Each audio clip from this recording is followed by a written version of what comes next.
Peace, family. So if you haven't already, don't forget to like, share, subscribe, and hit that notification bell to be updated on new drops and content. If you haven't already, head over to battleonline.com and you can check out our WrestleBiz section for weekly content and updates, and a lot more, including our social media championships and stuff like that. So while I'm speaking of championship, we're looking at Crown Jewel, and we can see that there's been celebration for Xavier Woods of the New Day becoming the new king of the ring. So we definitely want to say huge congratulations. It was recently reported by Bill Barty that there may have been some discrepancy on whether he would be given the title, but we're glad to see that he has procured the title and is now the king. King Xavier Woods. So we're definitely celebrating, and it's good news. Xavier Woods, he put in a lot of work. Some will remember him from his Impact Wrestling days as Austin Consequences Creed. So he's definitely came a long way. So Bill Barty reported that the WWE may have wanted to put the titles on him and Zelina Vega because of their huge popularity on Twitch, YouTube, and stuff like that. So there might be some kind of internet thing that's going on with this King of the Ring stuff too. So here we see Kofi Kingston celebrating for his New Day brethren. Let's go! Let's go! Let's go! Oh my God! Let's go! Yeah! Put that damn crown on, bro! Let's go! Put it on, baby! That's you, baby! On your head, baby! Come on, baby! The damn king! Yeah! He did it! He did it! Hail King Woods, baby, get it right. Let's go. That's all he's ever wanted. That's all he's ever wanted. That's all he's ever wanted. He got the crown. All hail King Woods, baby. Hell no, baby. I see you, dog. I see you, baby. That's all he's ever wanted. All hail King Woods, baby. The king. Yeah, so then we see Kofi Kingston in celebration saying that's all Woods ever wanted, to be held as king of the ring. We've seen Kofi win the WWE championship in the past.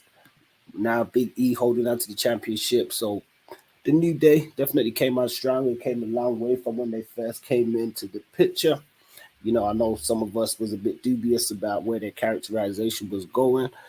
They've toned it down a lot more with, the breakfast cereals and things of that nature. So it's definitely a good look to see these guys celebrating.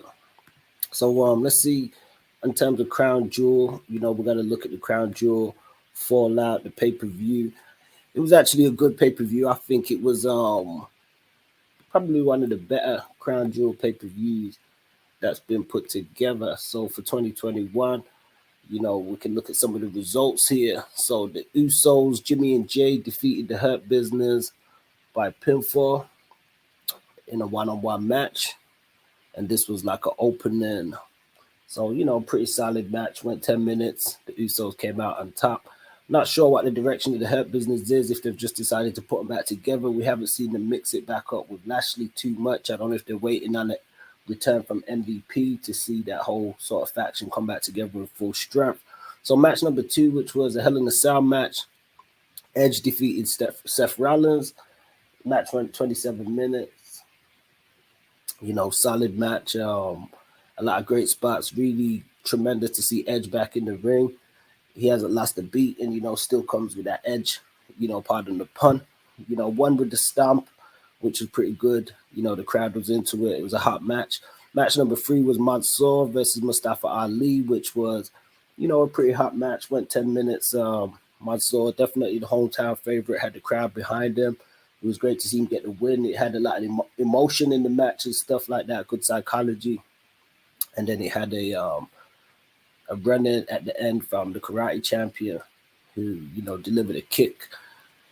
And the crowd loved it, Match number 4, RK Bro defeated AJ Styles and Omos. Pretty basic match, with RK Bro getting the win. The crowd was firmly behind the fan favorites, as we see for most of the night. We've seen Zelina Vega pick up Doudrop in the upset to win the Queen's crown. So like I alluded to earlier, some have said that maybe there's more to this with what the WWE wanted to do and capitalize on these guys' internet presence. But it's good to see Zelina Vega get some shine and stuff. She's worked hard. We mentioned, Xavier Woods starting out. Some may remember from TNA, Austin Creed, Consequences Creed. Zelina Vega was also in TNA in its early days as Rosita.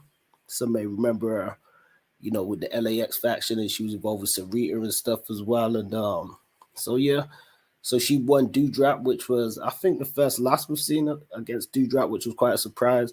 The women had to cover up and stuff. No doubt they're in Saudi Arabia, had their hair out, which is acceptable. But they done the t-shirts and stuff, which was, a good look. So we'll be seeing Zelina Vega, I'm sure, in her racy outfits and stuff, back on SmackDown with the Queen's crown. So the next match was Goldberg versus Lashley in a no-holds-barred match, which falls count anywhere. Match went around 11 minutes. Decent enough showing. I think one of Goldberg's more decent showing since his return.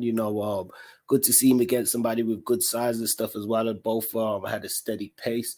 Goldberg hit the jackhammer and the spear.